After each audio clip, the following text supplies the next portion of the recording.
Hello, welcome. This is the Feminine Inquisition. My name is Tiffany.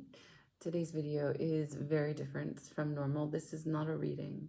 Today I'm going to release a passion project to you guys. I and a friend of mine, we've been working on a tarot deck for some time now, and it has gone to print. So I want to share some of the original drawings with you one by one, a separate and isolated video for each card, going into the inspiration for the theme of the deck, but also each individual card, what it means specifically to the deck, the larger constellation it belongs to, how that plays out in other decks, and also the illustrations for you to take a gander at. So it's kind of like a first look or an unboxing, but this is the back of the deck. The title is The Cosmic Womb Tarot. Just look at that. How cool. Right. So, the cosmic womb is where consciousness is born, where all things originate, return, and transform. So the guiding light and principle of the Cosmic Womb Tarot is all about external harmony. Cosmic Womb would be the masculine and the feminine. The Cosmic Womb card is the additional card in the deck.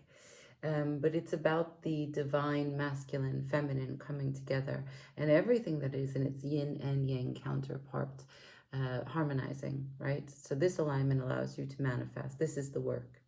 This is consolidating your whole, connecting your dots, etc., etc. And from this place is where all things are possible, right? Your infinite potential, your highest good, recognizing that every experience you have is for this kind of alchemy that's ongoing. You move from one transition to another, learning how to create balance and homeostasis along the way. And your participation in facing what comes up is your commitment to embodying this life. And that's what you're here for.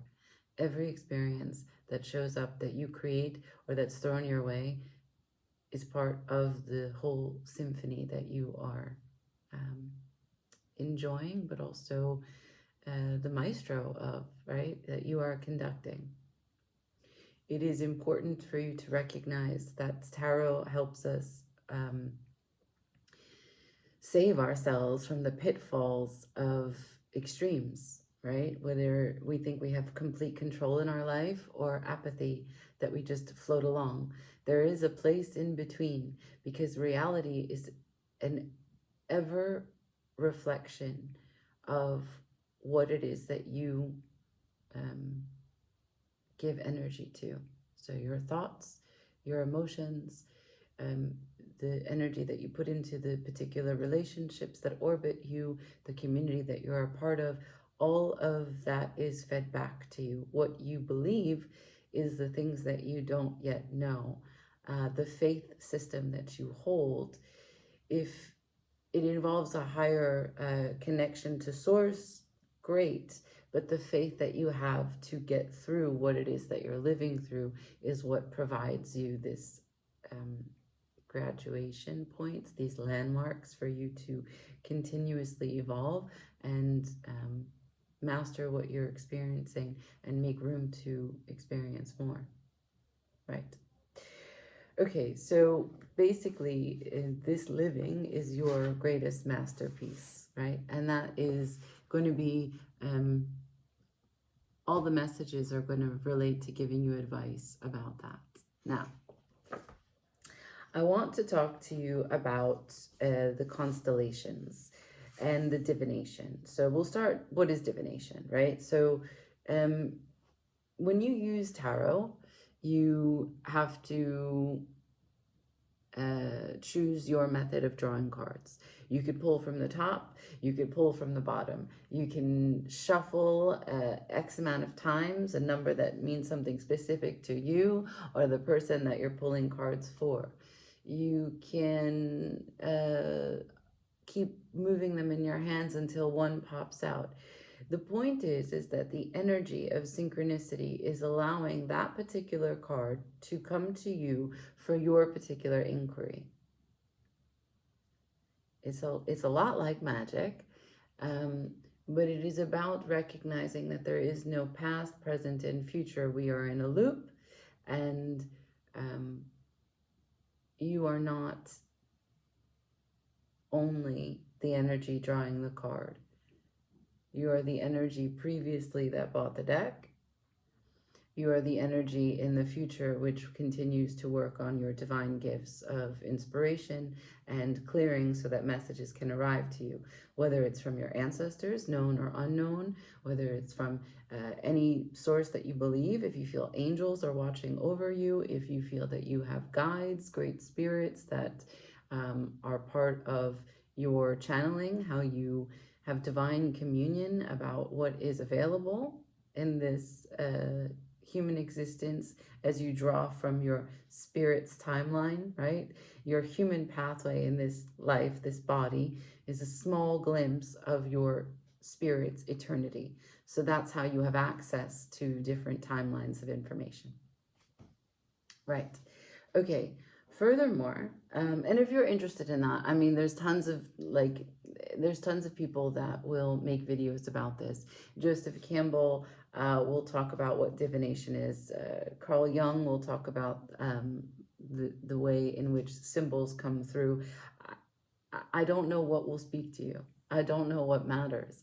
The point is that if you have an inquiry and you're connected desperately with your whole heart and your whole spirit to move forward in a direction that is for your highest good, and you ask a question, you will receive an answer. But how you process that information takes a lot of time, a lot of practice. Sometimes it's clear, like, yes, absolutely. And sometimes it comes in like a ladder and you're thinking, what? What am, okay, I have to climb. And it's not always so simple, but it's also not so difficult. That's why there is this inherent faith that's necessary when working through these kinds of moments.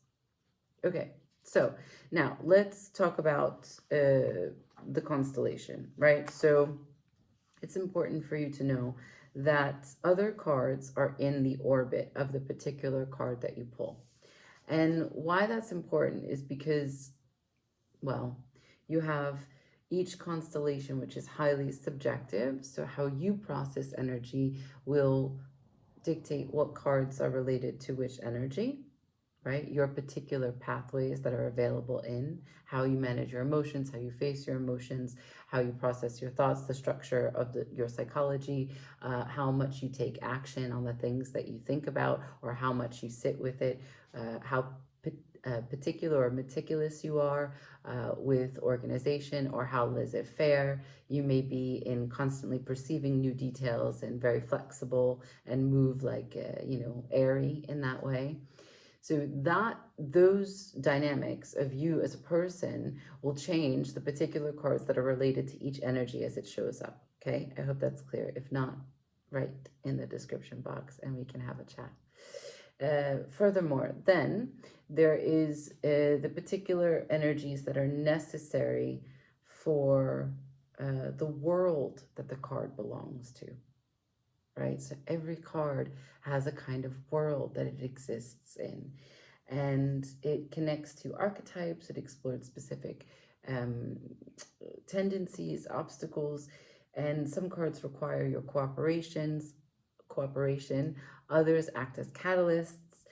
Some stand alone. Some act as messengers. Some need the cooperation of other cards. But they are all relating to each other because they're all part of one deck. So please note, this is the hand-drawn. This is not the size of the deck of the Cosmic Womb Tarot. It's not the colors exactly. We also have included astrological symbols for the associations, for the correspondence of different cards. If you don't know, not only the major arcana, but the minor arcana run through signs, planets in signs, and they all have a correspondence, and that has been noted in this deck. So this is the Fool.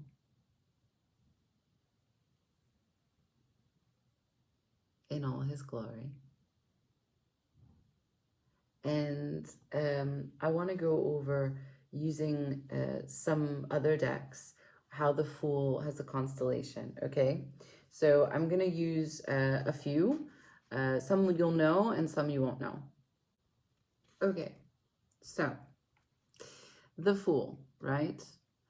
As you can see, the Fool is indifferent to the opinions of the world, which means that wisdom and foolishness are one.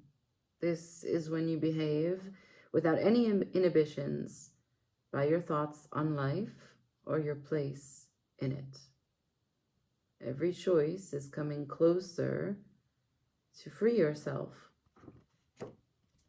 from the character that you've created, been living out, and don't enjoy anymore, or from what other people have burdened you with. You've packed light and you're ready to take a leap, and you trust that what is on the other side is precisely what you need. Okay? Now, the Fool is kind of unpredictable in the sense that you'll surprise yourself. Someone or something will awaken curiosity, freedom, and appetite. It is an outrageous energy for you to navigate. And the Fool is a leap that happens in countless ways, big and small. So there are three ways that this opportunity can play out. One, it is a chance for redemption, like a course correction. A chance for elevation, the biggest leap of faith you've known until now. Or a chance for initiation, calling you to show the highest expression and the best idea of you. Okay? Cool. Now, all of these ideas that I'm saying to you are specific to my interpretation. You are, of course, free to take it as you like it. But what I want to show you is how these three avenues, as I have described them, play out in other decks that you might be familiar with. So, the chance for redemption, right? Here it is. This is the Universal Tarot. That's the Fool. Classy. Now, if the Fool is going to redeem himself, if he's going to take a look at something, have the power to face it, understand it, ruminate on it, accept it, forgive it, and or change it, he's going to need to be the authority on his life. Now, the reason why these are connected via drawing is because these are the cards that have the oval behind them. There's a lot of writings about an aura, our aura, becoming an oval shape. I don't need to get into detail about this. If you are going to be the authority on your life, you have to tame the beast within, choose your battles wisely, and do it with great courage, strength.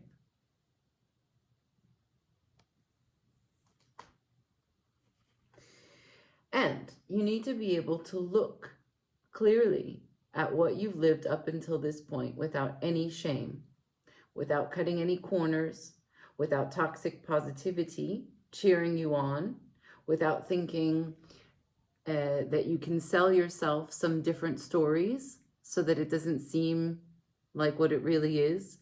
You cannot hide things even from you. You carry the light and generate consciousness. And this is the powerful standpoint with which you can face everything you've lived until now and receive the wisdom of every experience. And it is through looking backwards that you are able to apply the knowledge going forward. This is great healing for yourself, for others. This is a solitary energy and necessary to understanding you. This is self-study. If you don't know you and you can't make yourself feel better, how can anyone else? Course correction. Remember, alignment and choice. So part of this involves other people. Part of this involves manifestation. And part of this involves alignment. There are three people in this card. There is an angel, your highest idea of source, connection to godliness, when you act wholly. There is another, the other person that you are thinking of or not thinking of, that you have been thinking of in the past, that you were connected to, that you continue to be connected to, the loyalties that involve energies of the other. The Lovers as a card is also choice. It is alignment of choosing your place, your expression, your behavior, your words. Remember, if life is a masterpiece, part of that is recognizing the highs and lows of being with you and with another. Course correction. To be able to heal the waters in and out, to be able to feel connected to the highest idea of yourself, the dream that you are a light being. Like a star, you shine down. That you are capable, that you need nothing, that you burn brightly just as you are.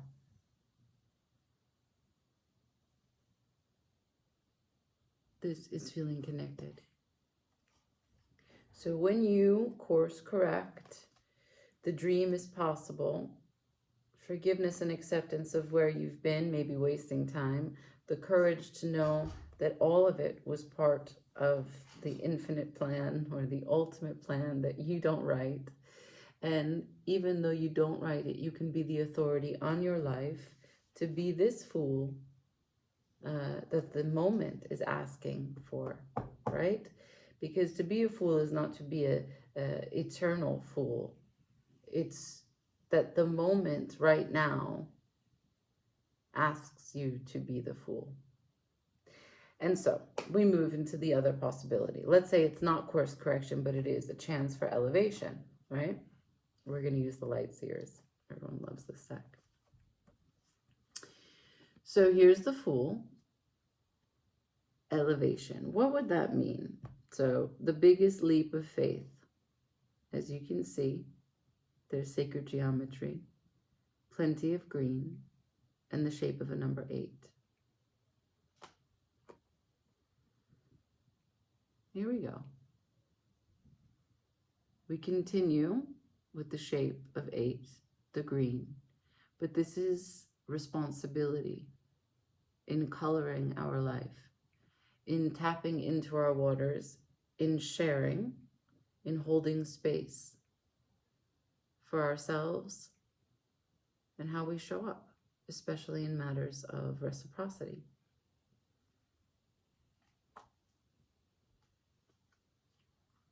The biggest leap of faith.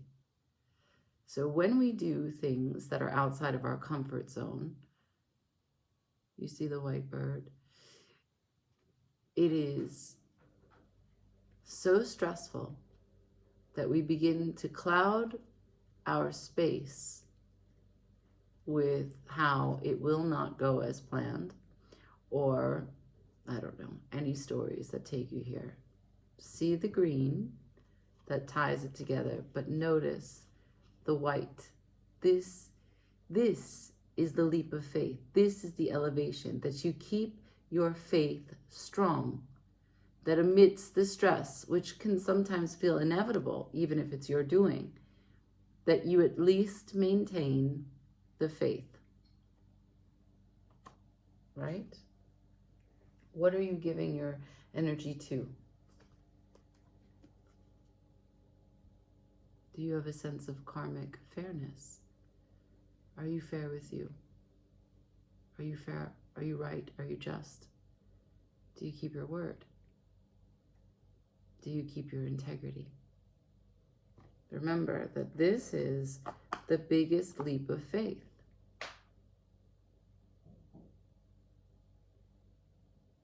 So you have to keep your word with you. Next. This is an availability for you to spin the wheel. The sacred geometry, the green, it ties it back to the Fool. The alignment of the dark and the light. The ability to recognize that you have the confidence to spin this wheel and experience wherever it lands. There's a gambling aspect here. She has dice around her neck. It looks a little bit like poker chips. Or maybe, I don't know, a makeshift roulette table. But there's the element here that the spin is not exactly within your sights.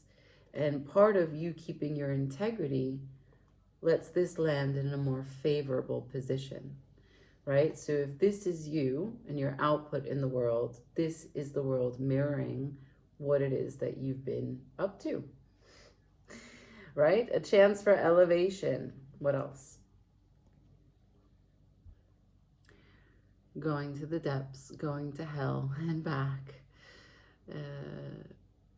Recognizing all of your choices that led up to this particular moment, and why it's not too late to save yourself, and you're the best person for the job. Do you see the white drawing again, tying into the sacred geometry that is in the Fool and the Wheel, but also the stress? So when you look and call judgment on how you've been behaving, on this life that you're living, and you recognize this aha, this breakthrough, I don't want to do this anymore. I want to do it differently. You elevate. And what happens from there? Just like the order of the major arcana, judgment to the world. You start a new cycle. You close out that which was not working, and you start a new cycle, again, followed by the green, ribbons of the yellow, and the sacred geometry. This is the harmony of all of the elements. The snake eating its tail, the beginning again. Okay? So that's elevation. Let's talk lastly about initiation. So this one is the most enjoyable, right? Because it's just a huge rush of energy that you have to maintain. A joie de vivre that you need to answer the call to and be a conduit of. It is the most creative application of the Fool. So we start. Here's what the Fool looks like. Beautiful rays of sunshine, right? Sun, co-creation, togetherness, warmth, creativity, energy. Right? What doesn't grow with the sun? And the sun is consciousness. So it sheds light. It births new ideas, right? And when you have a new concept and it rattles you in such a way that it gives you a new understanding across timelines that you already lived. So you could have been living, let's say, 10 years with a particular understanding, and then this consciousness dawns on you and you realize, I have thought that it was one way and I didn't know the whole story. And that changes everything. Once you know something, once you see something, you cannot unsee it. So, a chance for initiation. Normally, the illustration of this card, the person is much more in the dark, but you see the rays of light. And now you have to discern the truth from fiction, the lies that you sold yourself, the lies that other people sold you, and you have to discern what's possible. What's my opportunity right now? What's real? Okay, a chance for initiation. It is a chance for you to find the highest expression of you, the best idea of you. This is pure joy. To be love. To be in love. To immerse yourself in everything that you touch, that you experience. To be radiant light. To go out into the world and look for beauty, because that is more of what you are. You're attracting what you are to you. Right? A chance for initiation. A big breakthrough of energy. Right? A conduit. Action. Fire. How can you do new? This is important because once you get the idea that you're going to do something new, you can start to feel like maybe vulnerable, that you're going to put yourself out there. It's going to be confusing. You might be rejected. And this Ace of Cups is essential to recognize that you are an ever-flowing fountain of love.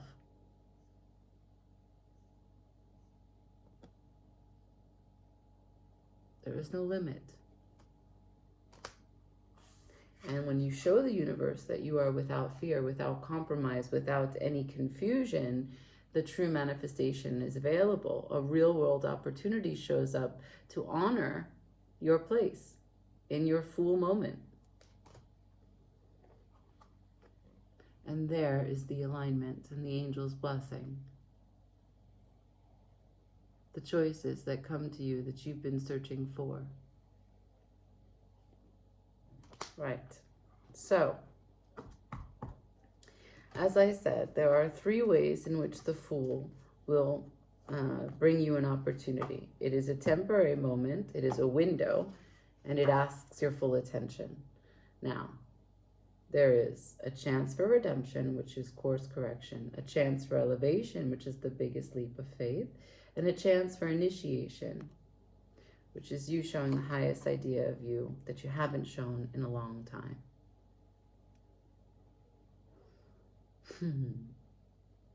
Look, life thrives in a growth state, not a petrified one. And so it's really important for you to recognize you cannot stay the same, even if that was your choice. And even if stability feels like it's the safest place to be, mistakes create opportunities for learning. And that is all you are here to do. Okay. Well, so as I said, we released today the Cosmic Womb Tarot. This is the beginning. Look for more of these as we go through each one. So the astrological correspondence of the Fool is going to be Uranus. Unexpected, sudden changes. It also can be Aries. And the reason why is because Aries is young enough to have this splendor, this curiosity, this caution to the wind. It's not rooted, it's not slow. It doesn't think of a plan. Aries energy is immediately infusing its identity in its object of desire. And so in that way, it does throw caution to the wind, and it does have the highest spiritual freedom. Because no matter what, Aries doesn't ask for permission, you know? They don't ask for permission. They just let the energy go, move right through them.